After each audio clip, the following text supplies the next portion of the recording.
이번 동영상은 모스펫에 대한 두 번째 동영상입니다. 주로 캐패시턴스에 대해서 수업을 하였습니다. 먼저 첫 부분은 IV 특성에 대해서 말을 하였는데요. 실제로 유도하는 과정을 보이진 않았습니다. 이 동영상을 시청하시는 분들도 만약 IV 커브의 유도 자체에 관심이 있으시다면 저의 전자회로 강의를 확인해 주십시오. 수업에서는 전류를 구하기 위해서는 우리가 두 가지 성분을 알아야 된다는 것을 강조하였습니다. 바로 채널에 모인 전자의 숫자와 그리고 그 채널에서 모인 전자들이 얼마나 빠르게 움직이는지 하는 두 가지 팩터들이 중요하다는 것을 말씀을 드렸고요. 그중 게이트 전압에 의해서 컨트롤되는 것이 바로 전자의 숫자이고 드레인 전압에 의해서 컨트롤되는 것이 전자의 속력이라고 배웠습니다. 이중 차지를 나타내는 간단한 식이 식 2.1과 같이 나타나게 되는데요.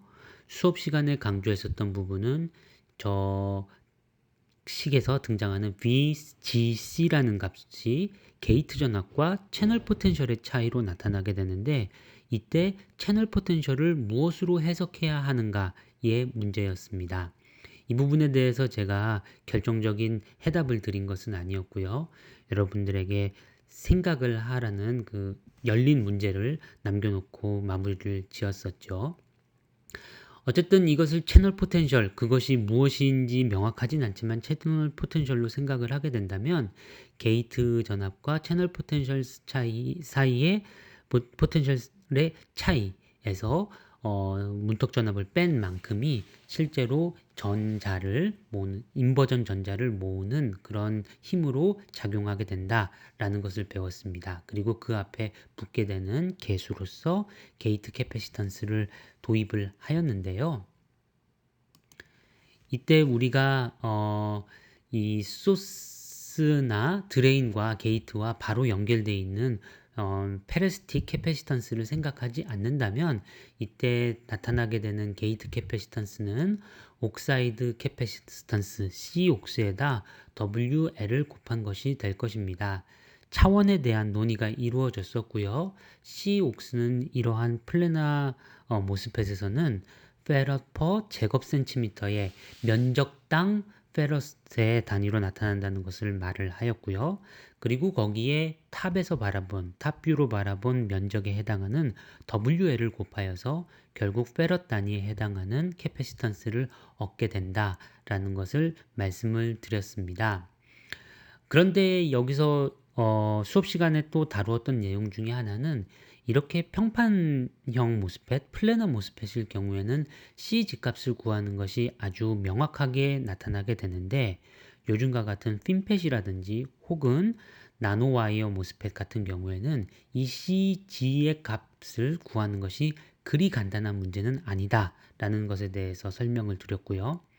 하지만 이렇게 C 집값을 구하는 것이 바로 구해지지 않더라도 어떤 방식으로 올바른 값을 구하고 나면 그 이후로는 방정식 식 2.1이 잘 성립한다는 것에 대해서 말씀을 드렸었습니다.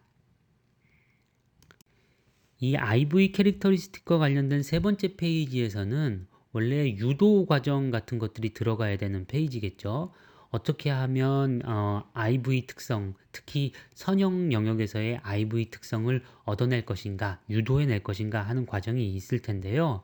이 부분은 수강생들이 전자회로 부분에서 잘 들었다고 생각을 하고 혹은 전자회로를 수강하지 않으신 분이라면 유튜브에 있는 전자회로 강의를 찾아보실 수 있다고 생각을 하고 이 부분에 대한 자세한 유도는 생략하였습니다. 그래서 서브 스레시홀드 영역에서는 드레인 전류가 흐르지 않고요. 리니어 영역에서는 VG와 VD에 대해서 다음과 같은 형태를 가지고 있고요. 거꾸로 뒤집어 놓은 포물선 같은 형태죠. 그리고 세츄레이션 영역에서는 이제 일정한 값을 가지게 된다라는 것에 대해서만 간략하게 설명을 하고 넘어갔었습니다. 관심 있으신 분들은 계속 말씀드리지만 전자회로 관련된 동영상들을 찾아보시기 바라고요.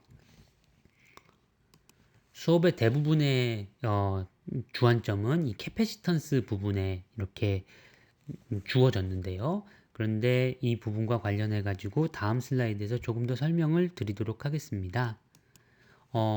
이 슬라이드는 여기 나오는 이 도면은 그 전에 나왔었던 것과 동일한 그림, 교과서의 그림 2.6인데요. 여기서 게이트 캐패시턴스는 이미 옥사이드에 의한 패러럴 플레이트처럼 가정한 옥사이드에 의한 캐패시턴스는 이미 잘 알고 있는 값이고요. 이 슬라이드를 보면서 우리가 설명했었던 것은 하지만 N 플러스 영역과 그 다음에 게이트 사이에 채널 영역을 통하지 않고 바로 이 오버랩이 일어나는 부분 때문에 생기는 캐패시턴스가 존재하게 된다. 그래서 CGS나 CGD가 존재하게 된다라는 것에 대해서 말씀을 드렸습니다.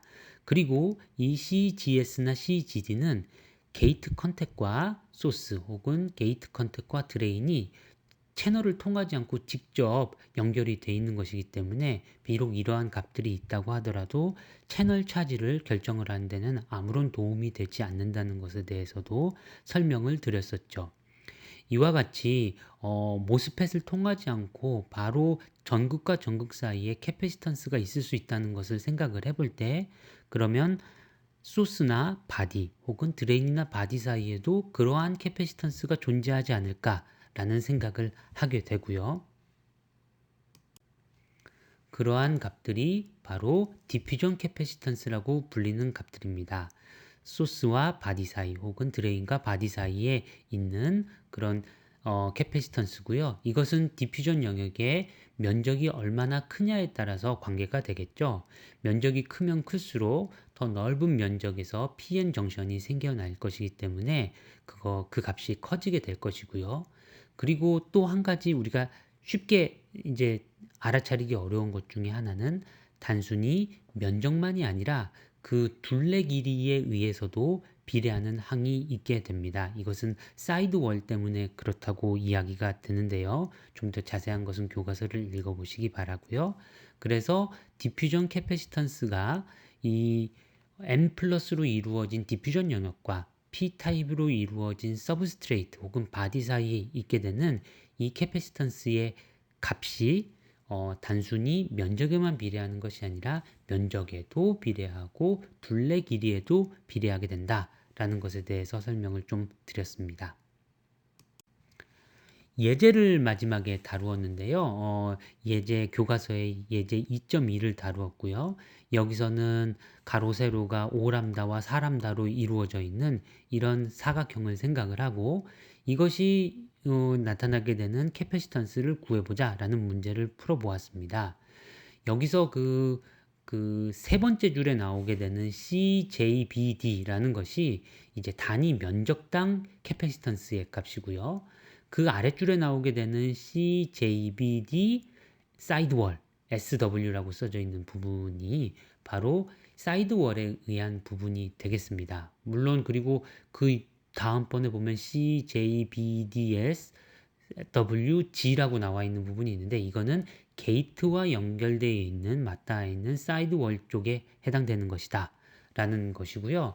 이러한 세 가지 성분들을 조합을 해가지고 계산을 해보면 오버롤 디퓨전 캐패시턴스 값을 구해낼 수가 있을 것입니다.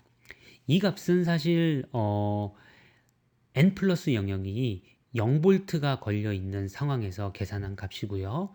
실제로 드레인 전압이 조금 더 양의 값으로 걸리게 되면 그렇게 되면 디플리션 영역이 확대가 되면서 캐패시턴스 값이 조금 더 줄어들게 되어 있습니다. 그에 대한 논의는 교과서에 역시 이그젬플 2.2에 잘 나와 있으니 한번 확인해 보시길 바라고요. 하지만 결과적으로는 바이어스가 걸리더라도 그러한 차이값, 그러니까 바이어스에 의해 가지고 캐패시턴스가 바뀌는 것은 그렇게 심하지는 않는다. 손계산을 할 때에는 그냥 대충 값을 이 정도 값을 써도 되겠다라는 느낌을 받으실 수 있을 것입니다. 그래서 제가 수강생들에게는 세 번째 숙제를 내주었는데요. 5개의 교과서에 있는 엑서사이즈 문제들을 한번 풀어보시고요. 그 다음에 그 수업 시간에 다루진 않았지만 전자배로 그 강의 동영상을 보게 되면 채널 포텐셜을 위치의 함수로 구한 그런 식을 발견하실 수 있을 것입니다. 미분 방정식을 풀어서 얻어지는 것인데요. 이것을 위와 같이 게이트 전압이 1.8V로 인가되어 있는 문턱 전압 0.4V인 180나노미터 모스펫에 대해서, 엠모스에 대해서 다양한 드레인 전압 0V에서부터 1.4V까지 바뀌는 다양한 드레인 전압에 대해서 채널 포텐셜을 그려보라는 그런 문제를 내주었습니다. 어떻게 되는지 한번 수강생들 여러분들 한번 생각을 해보시기 바라고요. 네, 이래서 이것으로 8번째 강의 동영상 모스펫에 대한 2번째 강의 동영상을 마치도록 하겠습니다. 감사합니다.